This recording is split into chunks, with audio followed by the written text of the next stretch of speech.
Brain is the central information processing organ of our body and act as a command and control system. So ಬ್ರೈನ್ನ central information processing organ ಅಂತ ಹೇಳಿ ಕರೆದಿದ್ದಾರೆ. ಅಂತ ಹೇಳಿದರೆ ಪ್ರತಿಯೊಂದು ಇನ್ಫಾರ್ಮೇಷನ್ನ ಕೂಡ ಪ್ರೋಸೆಸ್ ಮಾಡೋದು ಬ್ರೈನ್. ಆದ್ದರಿಂದ ಇದನ್ನು ಸೆಂಟ್ರಲ್ ಇನ್ಫಾರ್ಮೇಷನ್ ಪ್ರೊಸೆಸಿಂಗ್ ಆರ್ಗನ್ ಅಂತ ಹೇಳಿದ್ದಾರೆ. Okay, act as a command and control system ಅಂತ ಹೇಳಿದರೆ ಇದನ್ನು ಮುಂದೆ ಡೀಟೇಲ್ಡ್ ಆಗಿ ನೋಡ್ತಾ ಹೋಗೋಣ. ಸೊ ಕಮಾಂಡಿಗೆ ಬೆಸ್ಟ್ ಎಕ್ಸಾಂಪಲ್ ಅಂತ ಹೇಳಿದರೆ, ನೀವು ಇವಾಗ ಬಿಸಿ ಬಿಸಿ ಇರೋ ಅಂಥ ಒಂದು ಪಾತ್ರನ ಮುಟ್ಟಿದ್ರೆ ತಕ್ಷಣ ಏನು ಮಾಡ್ತೀರಾ, ಕೈನ ಹಿಂದೆ ತೊಗೊತೀರಾ. ಸೊ ಅದನ್ನು ಕಮಾಂಡ್ ಮಾಡೋದು ಯಾರು, ಬ್ರೈನ್. ಸೊ ಬೇಗ ಕೈನ ಹಿಂದೆ ತೆಗಿ ಅಂತ ಹೇಳಿ ಬ್ರೈನ್ ಕಮಾಂಡ್ ಮಾಡುತ್ತೆ. ಹಾಗೆ ಕಂಟ್ರೋಲ್ ಸಿಸ್ಟಮ್ ಅಂತ ಹೇಳಿದ್ರೆ ಆಲ್ ಓವರ್ ಬಾಡಿ, ಸೊ ಪ್ರತಿಯೊಂದು ಬಾಡಿ ಫಂಕ್ಷನ್ನ ಕೂಡ ಕಂಟ್ರೋಲ್ ಮಾಡ್ತಿರೋದು ಬ್ರೈನ್. ಅದು ವಾಲಂಟ್ರಿ ಆಗಿರ್ಬೋದು, ಇನ್ವಾಲಂಟ್ರಿ. ಸೊ ಆದ್ದರಿಂದ ಇದನ್ನು ಕಮಾಂಡ್ ಆ್ಯಂಡ್ ಕಂಟ್ರೋಲ್ ಸಿಸ್ಟಮ್ ಅಂತ ಹೇಳಿ ಕೂಡ ಕರೆದಿದ್ದಾರೆ.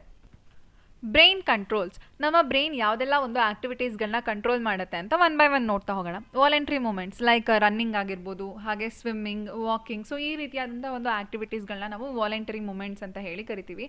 ಈ ಒಂದು ವಾಲಂಟರಿ ಮೂಮೆಂಟ್ಸ್ಗಳು ಕೂಡ ನಮ್ಮ ಬ್ರೈನ್ನ ಕಂಟ್ರೋಲಲ್ಲಿ ಇರುತ್ತೆ. ಹಾಗೆ ಬ್ಯಾಲೆನ್ಸ್ ಆಫ್ ಬಾಡಿ ಅಂತ ಹೇಳಿದ್ರೆ, ನಾವು ಇವಾಗ ನಡೆಯೋದಕ್ಕೂ ಕೂಡ ಬ್ಯಾಲೆನ್ಸ್ ಬೇಕು. ಹಾಗೆ ಸೈಕಲ್ ಓಡಿಸೋದಕ್ಕಾಗಲಿ, ಬೈಕ್ ಓಡಿಸೋದಕ್ಕಾಗಲಿ, ಎಲ್ಲದಕ್ಕೂ ಬ್ಯಾಲೆನ್ಸ್ ಬೇಕಲ್ವಾ.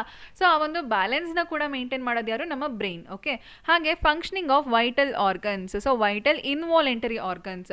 ಇಲ್ಲಿ ವೈಟಲ್ ಅಂತ ಹೇಳಿದ್ರೆ ಇಂಪಾರ್ಟೆಂಟ್ ಅಂತ, ಇನ್ವಾಲಂಟರಿ ಆರ್ಗನ್ಸ್ ಅಂತ ಹೇಳಿದ್ರೆ ಯಾವ್ದ್ಯಾವ್ದು ಬರುತ್ತೆ, ನಮ್ಮ ಹಾರ್ಟ್ ಆಗಿರ್ಬೋದು, ಕಿಡ್ನಿ, ಹಾಗೆ ಲಿವರ್. ಸೊ ಈ ರೀತಿಯಾದಂತಹ ಒಂದು ಇನ್ವಾಲಂಟರಿ ಅಂತ ಹೇಳಿದ್ರೆ ನಮ್ಮ ಒಂದು ಕಂಟ್ರೋಲಲ್ಲಿ ಇಲ್ಲದೆ ಇರೋವಂಥ ಒಂದು ಆರ್ಗನ್ಸ್ಗಳು, ಅವುಗಳ ಒಂದು ಫಂಕ್ಷನ್ಸ್ಗಳನ್ನ ನೋಡ್ಕೊಳ್ಳೋದು ಯಾರು, ಬ್ರೈನ್. ಓಕೆ, ಹಾಗೆ ಥರ್ಮೋರೆಗ್ಯುಲೇಷನ್ ಅಂತ ಹೇಳಿದ್ರೆ, ಇವಾಗ ಹೊರಗಡೆ ಎಷ್ಟೇ ಬಿಸಿಲಿದ್ರು, ಎಷ್ಟೇ ಚಳಿ, ಹಾಗೆ ಎಷ್ಟೇ ಜೋರಾಗಿ ಮಳೆ ಬರ್ತಿರಲಿ, ಏನಾಗಿರುತ್ತೆ, ನಮ್ಮ ಒಂದು ಬಾಡಿ ಟೆಂಪರೇಚರ್ ನಾರ್ಮಲ್ ಆಗಿ ಇರುತ್ತೆ ಅಲ್ವಾ.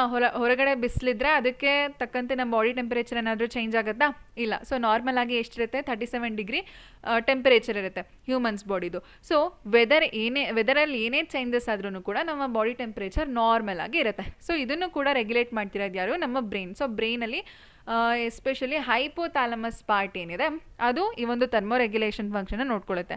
ಹಾಗೆ ಬ್ಯಾಲೆನ್ಸ್ ಅಂತ ಏನು ನೋಡಿದ್ವಿ ಆವಾಗಲೇ, ನಮ್ಮ ಬ್ರೈನಲ್ಲಿ ಸೆರೆಬೆಲಮ್ ಅನ್ನೋ ಒಂದು ಪಾರ್ಟ್ ಏನಿದೆ ಅದು ನಾವು ಸ್ಟ್ರೇಟ್ ಲೈನಲ್ಲಿ ನಡೆಯೋ ಹಾಗೆ ನೋಡ್ಕೊಳ್ಳುತ್ತೆ. ಓಕೆ, ಹಾಗೆ ಹಂಗರ್ ಮತ್ತು ಥರ್ಸ್ಟ್, ಹಸಿವು, ಬಾಯಾರಿಕೆ, ಇದನ್ನು ಎಲ್ಲ ಕೂಡ ಬ್ರೈನ್ ಕಂಟ್ರೋಲ್ ಮಾಡುತ್ತೆ.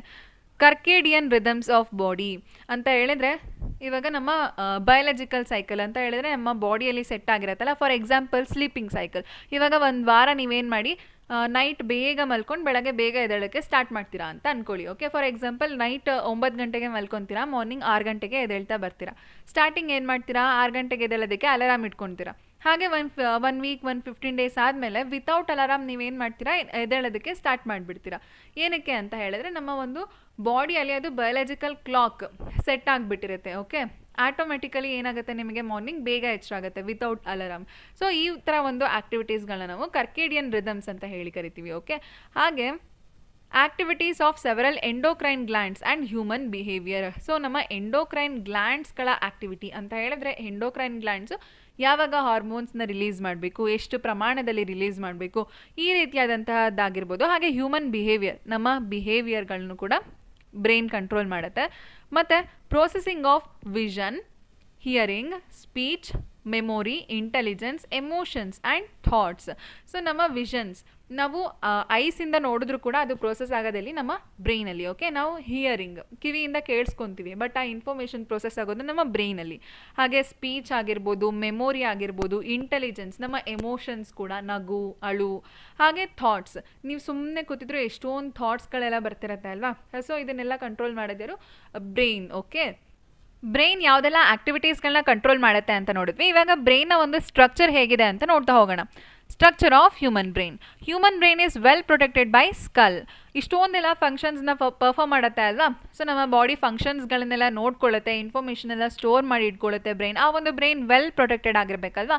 ಸೊ ನಮ್ಮ ಬ್ರೈನ್ನ ಪ್ರೊಟೆಕ್ಟ್ ಮಾಡ್ತಿರೋದು ಯಾರು, ಸ್ಕಲ್. ಓಕೆ, ಸ್ಕಲ್ ಏನಾಗಿದೆ ಅಂತ ಹೇಳಿದ್ರೆ ನಮ್ಮ ಬ್ರೈನ್ನ ಪ್ರೊಟೆಕ್ಟ್ ಮಾಡ್ತಾ ಇದೆ. ಹಾಗೆ brain is covered by cranial meninges. Cranial ಮಿನೆಂಜಸ್ಸಿಂದ ಬ್ರೈನ್ ಕವರ್ ಆಗಿದೆ. 3 ಲೇಯರ್ಸ್ ಆಫ್ ಕ್ರೇನಿಯಲ್ ಮಿನೆಂಜಸ್ಗಳು ಪ್ರೆಸೆಂಟ್ ಇದೆ. ಓಕೆ, ಒನ್ ಬೈ ಒನ್ ನೋಡ್ತಾ ಹೋಗೋಣ. Outer layer dura mater, middle layer arachnoid mater, inner layer pia matter.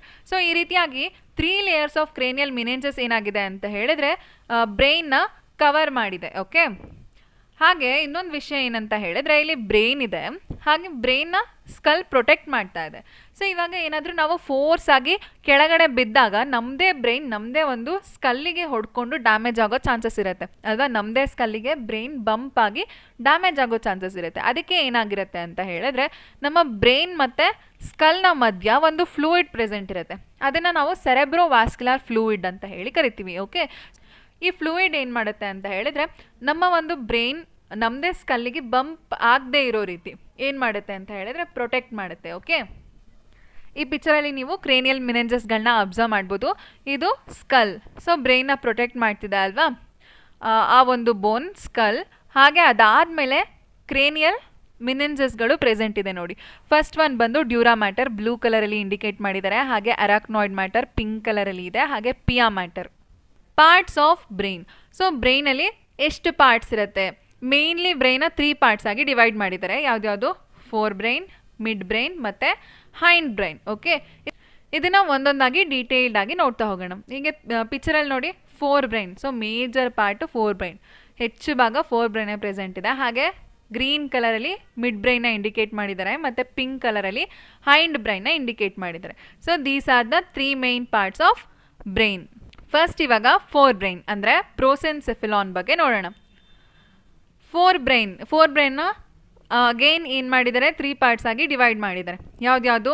Cerebrum, ಥ್ಯಾಲಮಸ್ ಮತ್ತು ಹೈಪೋಥ್ಯಾಲಮಸ್. ಓಕೆ, ಇಲ್ಲಿ ಪಿಕ್ಚರಲ್ಲಿ observe ಮಾಡ್ಬೋದು. ಇದನ್ನು ನಾವೇನಂತ ಕರಿತೀವಿ? ಸೆರೆಬ್ರಮ್ ಅಂತ ಹೇಳಿ ಕರಿತೀವಿ. ಹಾಗೆ ಇಲ್ಲಿ ಒಂದು ರೌಂಡ್ ಸ್ಟ್ರಕ್ಚರ್ ಇದೆ ನೋಡಿ, ಥ್ಯಾಲಮಸ್ ಅಂತ ಲೇಬಲ್ ಮಾಡಿದ್ದಾರೆ. ಈ ಥ್ಯಾಲಮಸ್ ಹೀಗಿರುತ್ತೆ. ಹಾಗೆ ಈ ಒಂದು ರೀಜನ್ ಹೈಪೋಥ್ಯಾಲಮಸ್, ಥ್ಯಾಲಮಸ್ನ ಕೆಳಗಡೆ ಹೈಪೋಥ್ಯಾಲಮಸ್ ಪ್ರೆಸೆಂಟ್ ಇರುತ್ತೆ. Cerebrum first part. Cerebrum forms the major part of human body.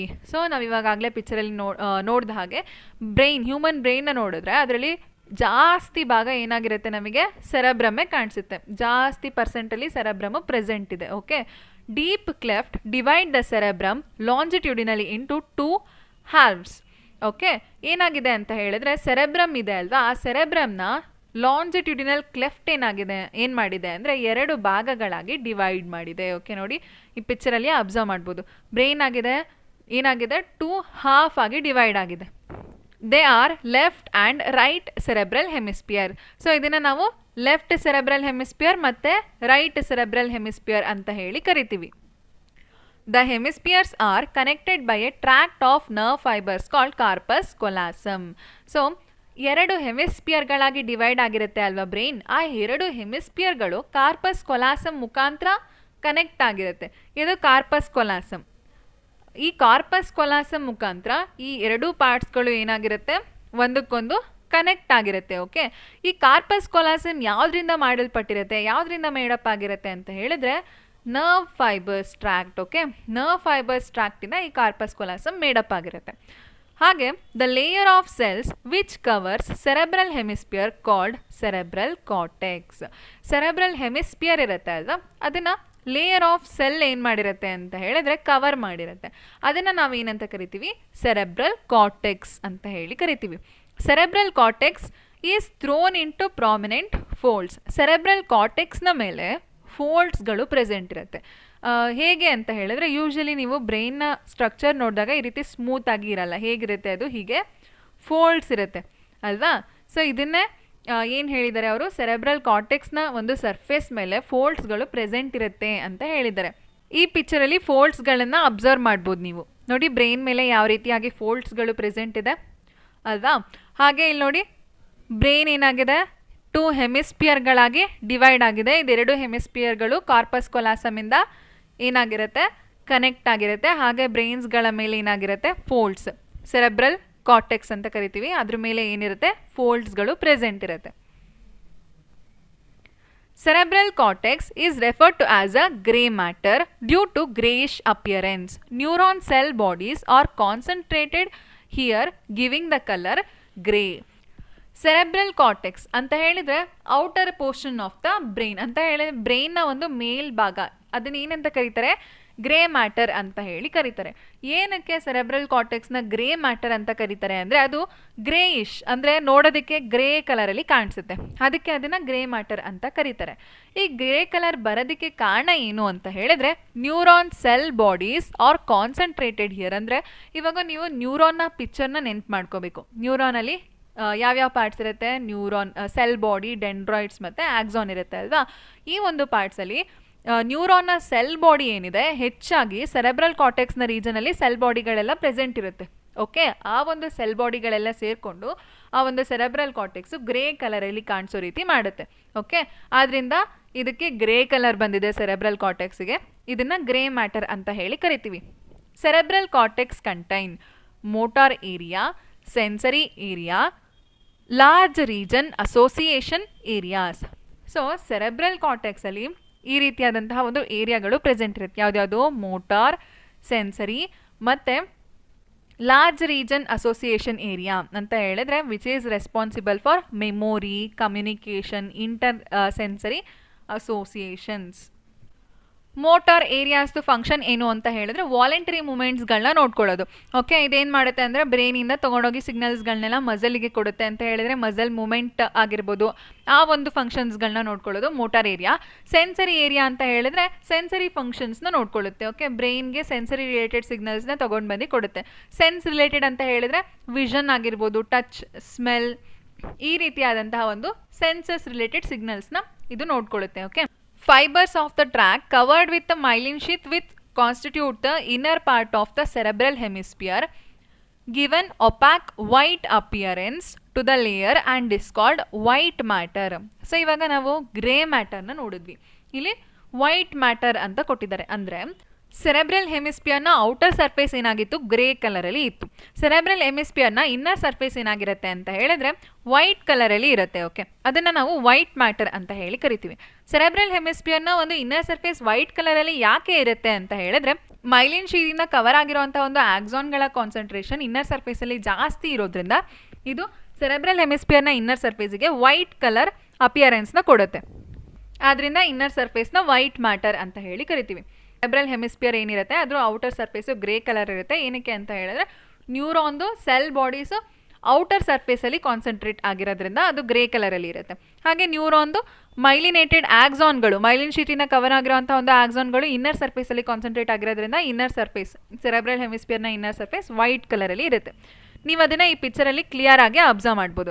So ನೋಡಿ, ಇದು ಸೆರೆಬ್ರಲ್ ಹೆಮಿಸ್ಪಿಯರ್ನ ಲಾಂಜಿಟ್ಯೂಡಿನಲ್ ಸೆಕ್ಷನ್. ಸೊ ಇಲ್ಲಿ ಔಟರ್ ಸರ್ಫೇಸು ನೀವು ಅಬ್ಸರ್ವ್ ಮಾಡಿದರೆ ಗ್ರೇ ಕಲರಲ್ಲಿ ಇದೆ ಔಟರ್ ಸರ್ಫೇಸು. ಇನ್ನರ್ ಸರ್ಫೇಸ್ ಏನಾಗಿದೆ, ವೈಟ್ ಕಲರಲ್ಲಿ ಪ್ರೆಸೆಂಟ್ ಇದೆ ಅಲ್ವಾ. ಸೊ ಇದನ್ನು ಗ್ರೇ ಮ್ಯಾಟರ್ ಮತ್ತು ವೈಟ್ ಮ್ಯಾಟರ್ ಅಂತ ಹೇಳಿ ಕರಿತೀವಿ. Okay, cerebrum surrounds a structure called hypothalamus, lies at the base of thalamus, which is major coordinating center for sensory and motor signaling. cerebrum ಏನಿದೆ ಇದು ಒಂದು ಸ್ಟ್ರಕ್ಚರ್ನ ಸರೌಂಡ್ ಮಾಡಿರುತ್ತೆ. ಆ ಸ್ಟ್ರಕ್ಚರ್ ಯಾವುದು ಅಂದರೆ ಹೈಪೋಥಾಲಮಸ್. ಓಕೆ, ಹೈಪೋಥಾಲಮಸ್ ಎಲ್ಲಿರುತ್ತೆ, ಬೇಸ್ ಆಫ್ ದ ಥಾಲಮಸ್, ಥಾಲಮಸ್ನ ಕೆಳಗಡೆ present ಇರುತ್ತೆ. Which is the major coordinating centre for sensory and motor signalling.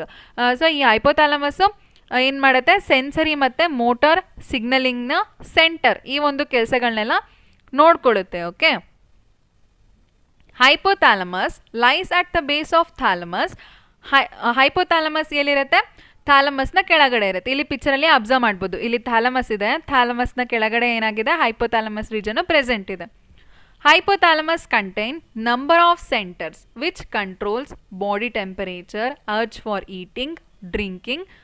Okay, so ಇವಾಗ ನಾವು ಬ್ರೈನ್ ಕಂಟ್ರೋಲ್ಸ್ ಯಾವ್ಯಾವ ಆ್ಯಕ್ಟಿವಿಟೀಸ್ಗಳನ್ನ ಕಂಟ್ರೋಲ್ ಮಾಡುತ್ತೆ ಅಂತ ನೋಡಿದ್ವಲ್ಲ, ಅಲ್ಲಿ ನೋಡಿದ್ವಿ ಬಾಡಿ ಟೆಂಪರೇಚರ್, ಹಂಗರ್ ಮತ್ತು ಥರ್ಸ್ಟ್, ಈ ಮೂರು ಫಂಕ್ಷನ್ಸ್ಗಳನ್ನ ಕಂಟ್ರೋಲ್ ಮಾಡೋದು ಯಾರು, hypothalamus. It also contain several group of neurosecretory cells which secrete hormone called hypothalamic hormone.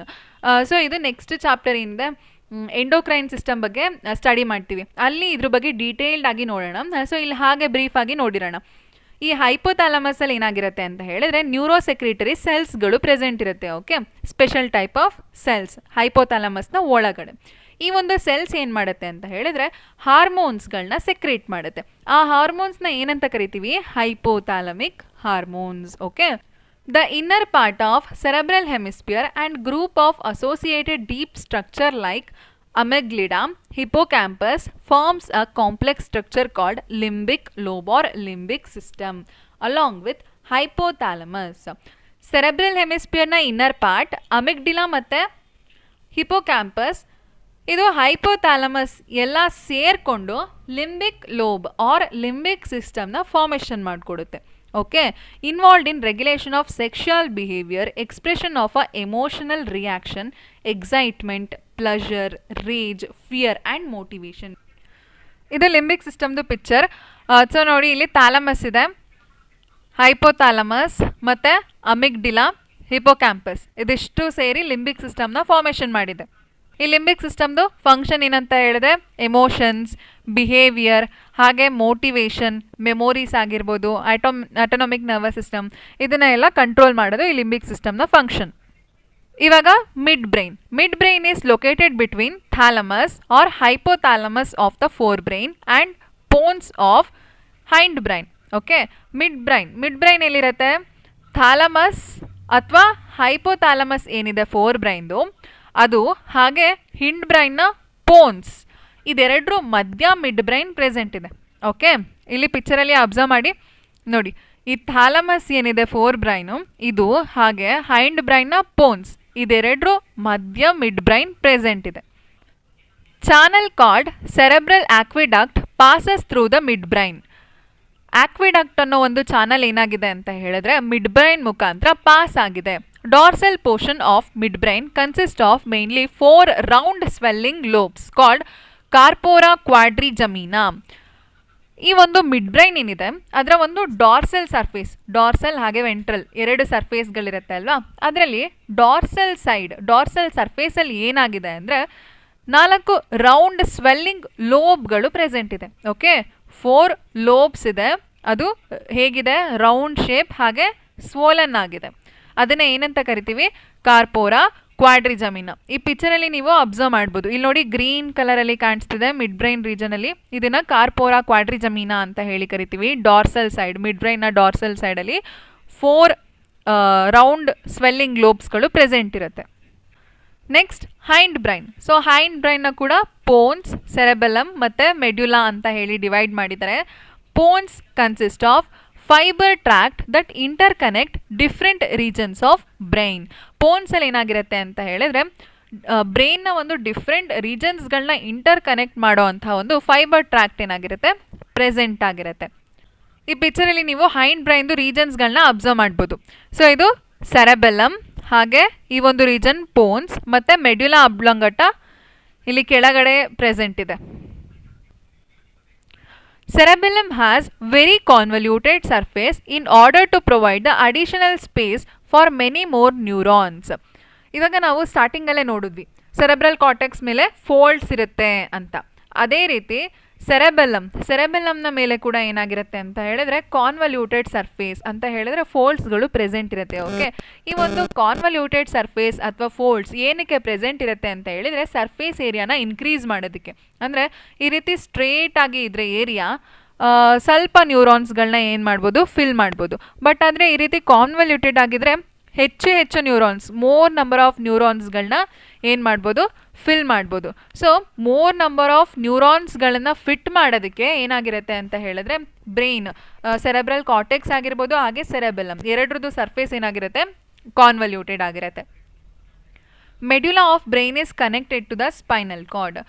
So ಬ್ರೈನ್ದು ಮೆಡ್ಯುಲಾ ರೀಜನ್ ಏನಿದೆ, ಈ ಒಂದು ರೀಜನ್, ಸೊ ಬ್ರೈನ್ದು ಮೆಡ್ಯುಲಾ ರೀಜನ್ ಏನಾಗಿರುತ್ತೆ? ಸ್ಪೈನಲ್ ಕಾರ್ಡಿಗೆ ಕನೆಕ್ಟ್ ಆಗಿರುತ್ತೆ. Medulla contains centers which control respiration, cardiovascular reflexes and gastric secretions. So medulla ಒಂದು ರೀಜನ್ಸಲ್ಲಿ ಯಾವ ಒಂದು ಸೆಂಟರ್ಸ್ಗಳು ಪ್ರೆಸೆಂಟ್ ಇರುತ್ತೆ ಅಂತ ಹೇಳಿದರೆ ರೆಸ್ಪಿರೇಷನ್ನ ಕಂಟ್ರೋಲ್ ಮಾಡೋ ಅಂಥ ಒಂದು ಸೆಂಟರ್, ಹಾಗೆ ಕಾರ್ಡಿಯೋವ್ಯಾಸ್ಕ್ಯುಲರ್ ರಿಫ್ಲೆಕ್ಸಸ್ ಮತ್ತು ಗ್ಯಾಸ್ಟ್ರಿಕ್ ಸೆಕ್ರೀಷನ್ಸ್. ಗ್ಯಾಸ್ಟ್ರಿಕ್ ಸೆಕ್ರೀಷನ್ಸ್ ಎಲ್ಲಾಗುತ್ತೆ? ಸ್ಟೊಮಕ್ನ ಒಳಗಡೆ ಈ ಒಂದು ಸೆಂಟರ್ಸ್ಗಳು ಪ್ರೆಸೆಂಟ್ ಇರುತ್ತೆ. ಓಕೆ.